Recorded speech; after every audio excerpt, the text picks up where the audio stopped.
Jangan berkecil hati, jangan rendah diri karena kita yatim piatu.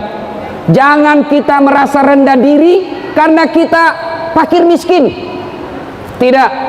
Orang yang anak yatim, fakir miskin, kalau dia punya ilmu, diangkat derajatnya.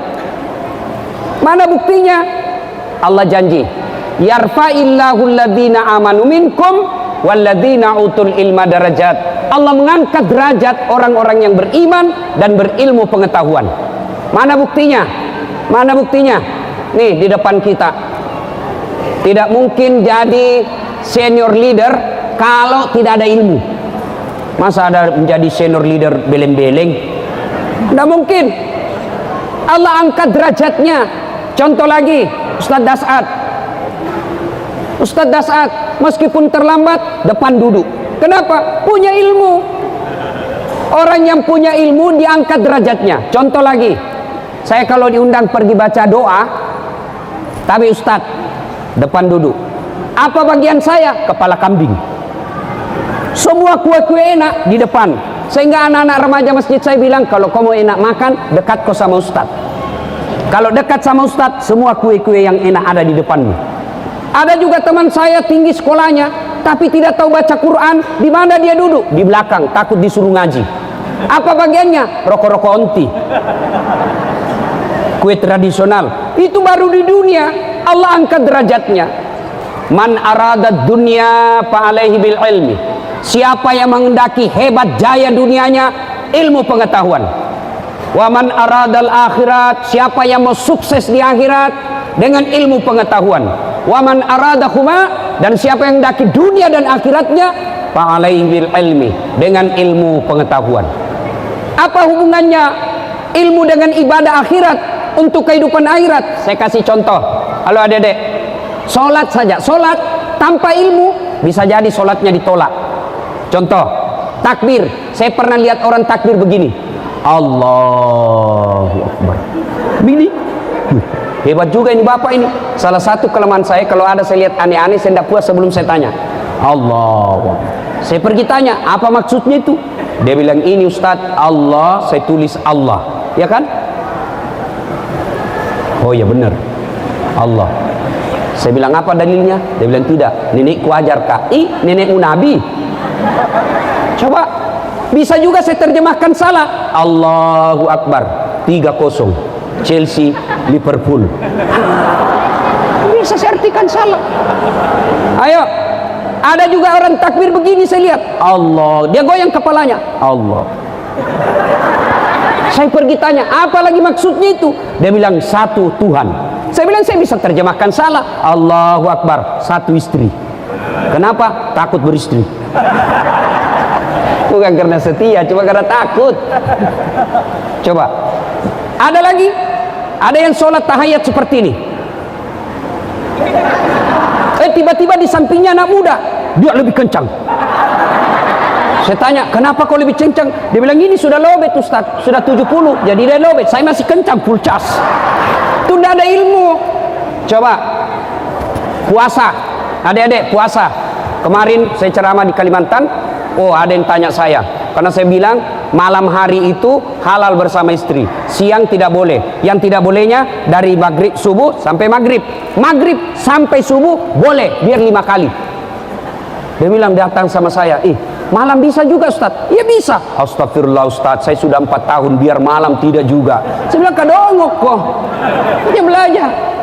Ya, nah itu berkaitan ibadah, berkaitan dengan kantor. Kalau tidak punya ilmu tentang telekomunikasinya tidak update, maka bisa jadi bapak pegawai senior tapi tinggal di kantor tidak naik pangkatnya.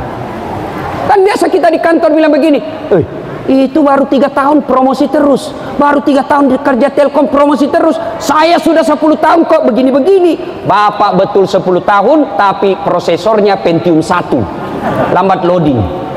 Ini yang 3 tahun tapi sudah 4G dia pakai. Ini 10 tahun suruh bikin surat, sudah jadi suratnya? Sudah Pak, tinggal di print. Belum namanya itu bos, namanya sudah, tinggal kasih. Ini sudah Pak, tinggal di print. Belum. Satu, harus punya ilmu. Berkaitan dengan dunia, Saya kasih contoh lagi nih. Ini cerita warung kopi. Ada orang kaya sekali di kampung. Kaya sekali, tapi tidak tahu membaca. Diajarlah cucunya membaca. P tambah P, pep. SO, so. Pep, so. DE, den. Apa bacanya? Odol. Dia gambar. Begitu dia sampai di Makassar, banyak duitnya. Nah, ini kisah nyata. Waktu saya kecil, berkaitan dengan telepon.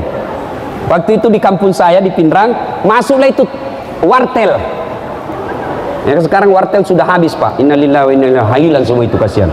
Soalnya ada namanya seluler. Jadi waktu itu saya pulang kampung. Masuklah saya di KBU. Saya lihat orang tua, orang paling kaya di kampung saya, tapi tidak tahu membaca. Dia teleponlah, dia ambil nomor teleponnya anaknya. Dia lihat, lalu dia bilang, halo, ambokmu, bapakmu nak. Saya bilang, bagaimana mau nyambung ngaji? Pencet dulu nomornya. Dia pencet dulu. Lalu dia bilang, ya sudahlah nak, kau ajar saya. Pak guru kak? Nah, saya pencetkanlah. Ternyata terbalik, Pak. Yang untuk di mulut dia simpan di telinganya, yang di telinga disimpan di mulutnya. Dia teriak, halo, enggak dia dengar. Saya bilang, ngaji terbalik. Langsung dia bilang, loha. Saya bilang, bukan halonya terbalik. Coba, itu banyak duit, tapi tidak ada ilmu. Dia sampai ke mall, dia lihat tangga lift. Tahu tangga lift, Adek? Yang naik turun itu. Wah, dia ejalah itu. OPEN, open. Langsung, besarnya pembikin kuenya. Dia bayangkan open itu bahasa Belanda yang pembikin kue. Open, pembikin kue. Dia bilang, besar betul pembikin kuenya. Tiba-tiba datang orang Cina. Dia mau masuk, dia teriak, aku masuk, panas. Masuklah ini orang Cina. Selama beberapa saat terbuka kembali, keluar orang Irian. Saya bilang, memang jangan kau masuk, hanguslah kau. Coba, ternyata lain yang masuk, lain keluar, padahal banyak duitnya. Nah, makanya adik-adik sekalian, penting kita belajar. Mau sukses ibadah, belajar. Mau sukses dunia, belajar. Penting. Itulah sebabnya seorang filsuf dari Amerika mengatakan, knowledge is the best belong. Ilmu pengetahuan adalah kekayaan paling berharga. Ditanya Ali bin Abi Thalib, ya Ali, Pak Presiden waktu itu Ali, kalau engkau disodorkan antara harta dengan ilmu, kau pilih mana Ali? Ali punya pikir, saya pilih ilmu. Loh, Amirul Mukminin, kenapa pilih ilmu? Dia bilang, ada 3 kelebihan ilmu dibanding harta. Apa itu? 1, harta setengah mati kau jaga, ilmu dia yang jaga kamu. Coba, bapak punya uang 10 juta, kasih masuk safety box, gembok. Sudah itu kasih masuk lemari, gembok. Sudah berapa gemboknya? 2. Keluar kamar, gembok lagi. Berapa gemboknya? 3. Keluar rumah, gembok lagi. Berapa gemboknya? 4. Keluar pagar, gembok lagi. Berapa gemboknya? 5. Pas sampai kantor Telkom, hilang kuncinya. Setengah mati kita ngurus ini, harta dijaga. Tapi kalau ilmu, dia yang jaga kita. Mana buktinya? Nih, senior leader. Saya yakin pasti di rumah dinas ada security-nya. Dijaga. Kenapa? Karena punya ilmu. Kemana-mana dikawal. Coba lihat, wali kota, bupati, gubernur, menteri, presiden, dikawal, ada tentaranya, ada polisinya, ada tentaranya, ada satpol pp. Dikawal. Kenapa? Karena jadi pejabat. Kenapa jadi pejabat? Umumnya karena dia cerdas. Coba. Yang kedua, kelebihan ilmu dibanding harta. Harta kau belanjakan berkurang, ilmu kau belanjakan nambah. Bapak punya uang 10 juta, kasih saya 5 juta, bapak tinggal 5 juta uangnya.